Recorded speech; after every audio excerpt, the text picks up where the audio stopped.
收听10月27号的迦南之声，我是世界牧师平安。我们今天继续要来分享路加福音第20章，门徒跟随之道，只承认你是主。一个跟随主的人，很重要的是要认定这位主人，而且我们的主他是永活的主。所以今天 RPG 祷告的经文在20章38节，这意思是说，上帝是活人的上帝，不是死人的上帝，因为在上帝眼中人都是活着的。而这段经文其实是在回应不承认有死里复活的撒都该人。等一下我们会说到这段经文。今天的经文当中不断的这个宗教人士各路人马来挑战耶稣，来挑战耶稣的什么呢？挑战耶稣的智慧，挑战耶稣的权柄。我觉得其实不只是在挑战耶稣，其实他们正在面对自己信仰中真实，对自己所相信的，那才是真正的挑战。有一天，耶稣在圣殿里教导人，宣扬福音，有祭司长、经学教师和长老来见他，问他：你凭着什么权柄做这些事情？是谁给你这权呢？请告诉我们。在问什么样的权柄做什么事情，我想大概就是路加福音从前面一直看下来，耶稣所做许多神迹奇事，许多很有智慧的言论，许多叫人的心好像原来是那个还没有睡着的，是那个沉默的，是那个失落的，因着他的话语带着能力，带着全能，所以疾病被医治。所以原来一个罪人，原来一个生命没有改变可能，原来不被接纳的，都在耶稣的权柄当中经历了复活的大能。而今天一开始这些人就来问他：你凭着什么权柄？然后耶稣知道他们问这个问题是要问什么，所以耶稣先回答他们说：那我先问你们一句，告诉我，施洗约翰施洗的权是从上帝还是从人那里来的呢？在这当中他们开始争辩，他们知道耶稣问的这话要回是也不是，回不是也不是，因为他们回是，那等于他们承认耶稣有这个从上帝来的权柄。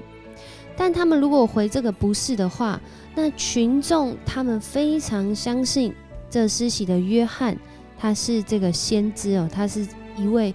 要带来为弥赛亚铺路的人，所以他们知道他们怎么回都不对，就说我们不知道是从什么地方来的。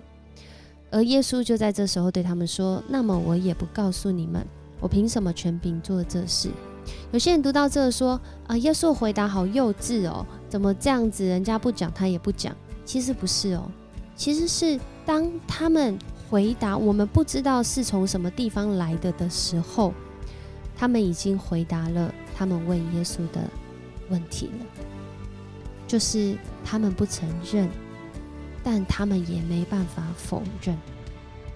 其实耶稣在对话当中，其实很长的时候透过那个对话，让人的心真实的境况是被显明出来的。然而当我们意识到自己生命的境况，我们愿意改变吗？我们愿意从一而终的专一来侍奉主，跟随主吗？在今天耶稣就继续讲一个比喻，而这个比喻只要讲到这个关键字3个字，他们都知道在说上帝的国度，就是葡萄园。有一个人开垦了葡萄园，把它租给佃户，然后自己就出外远行了。在外一段时间，收葡萄的季节，就是收这些果子的时间到了，他打发一个仆人去向佃户，就是他租给那个跟他租的人去跟他收这个应得的份额。可是他们却把那个奴仆殴打了一顿，叫他空手回去。通常遇到这样的事，其实原主他会有的反应大概不会像今天的经文所说的因为今天的经文竟然是再派一个奴仆去，结果他们照样殴打他、侮辱他，叫他空手回去，还有第3次。正常来说，如果真的发生这件事，应该是要把那个农地收回，甚至可能会派人去对战派人去打战这样子。但是原主却是一而再、再而三的宽容这个佃户，然后最后葡萄园主竟然还说：“我该怎么办？我要差派我所疼爱的儿子去，也许他们会尊敬他。”没想到没派没事，从仆人派到儿子，儿子去之后，对方竟然说这个人是原主的继承人，我们把他杀掉，他的产业就归我们了。因此他们就把他推去葡萄园外杀了。然后耶稣说，这样葡萄园主要怎样处置那佃户呢？他一定会来杀灭他们，把葡萄园转租给别人。在这里，我们如果用一个救恩的历史来看的时候，我们就很清楚的知道，原来福音是先透过这些犹太人，然而他们不接受，所以转向外邦人，是不是很像保罗说的？但这群众他们在当下听这葡萄园的叙述的时候，他们其实已经听出来，这个产业要给别人，对他们来说，我们是被拣选的子民，当然不能给别人啊，绝对不可以有这样的事啊。然而耶稣在这个时候没有说好或不好，他只回应了诗篇118篇的内容，说泥水匠所丢弃这块石头，原来就是泥水匠在盖房子啊、盖城墙的时候，有一些石头就会丢在旁边，然后有时候需要用的时候，那个突然被拿起来那颗石头，竟然就变成最重要的基石。这话是什么意思呢？这话就在讲谁跌在那块石头上。石头其实在希伯来文，它跟儿子的发音很接近哦，所以谁跌在那块儿子上面，谁就粉身碎骨。那块儿子那个儿子掉在谁身上，也要把谁砸烂。这在说什么？这在说这儿子不被接受啊。然而他即将要成为那最重要的。我们往耶路撒冷的路上走去，往十字架上的路上走去，这个跟随耶稣的路上走去，门徒一直在这过程中被打开视野，被开阔生命，被调整生命的态度、信仰的态度。在今天读到这段经文的时候，接下来就在讲接续着纳税给凯撒的问题。我们都有看见，最后耶稣是对他们说，把凯撒的给凯撒吧，把上帝的给上帝吧。其实这里很反讽因为一开始是经学教师和祭司长们知道耶稣的比喻，刚刚讲的那个泥水匠所丢弃这块石头已经成为最重要的基石，就在讲他们应该是要领受这个恩典，和他们却离弃这恩典，所以这恩典来到他们身上不合他们的意啊，把他们自己想要的那个自以为意都砸死了。所以他们知道耶稣在说他们，结果他们犯了自己严守的这个律法，不可做假见证陷害人，他们这里却派了探子。现在中文译本说派了这些探子要去抓他的画饼，然后呢要让他好像被判这个叛国罪。因为当问这个银币的问题，如果他说不缴税的话，哇，那你就是要自己当王咯。但是如果说缴税的话你不是说要尊主为大吗？他们故意要问耶稣，结果耶稣说，那你拿一个银币给我看。对方就立刻从他自己的口袋拿出银币。这讲什么？其实他们自己身上都有这个银币都有这个印凯撒的像而且有些人还有很多。耶稣在告诉他们，凯撒的归凯撒，把上帝的归上帝，但引申的含义就是在你那里哪一个比较多呢？你是将你的生命专注在主的身上，在我们的上帝的身上，还是其实你更承认的是凯撒？所以在哥罗西书有一段经文说，无论做什么，你们都要专心一意，像是为主工作，不是为人工作。在挑战耶稣的权柄的时候，来到一个高峰，就是今天在谈论复活的问题。我们都知道耶稣要走向十字架的道路，要钉在十字架上，从死里复活。然而即将在眼前的这一些否认有复活这事的撒都该人，他们跟法利赛人一样，都是信仰上帝，然而他们比较相信摩西五经，他们不相信什么天使什么鬼魂啊。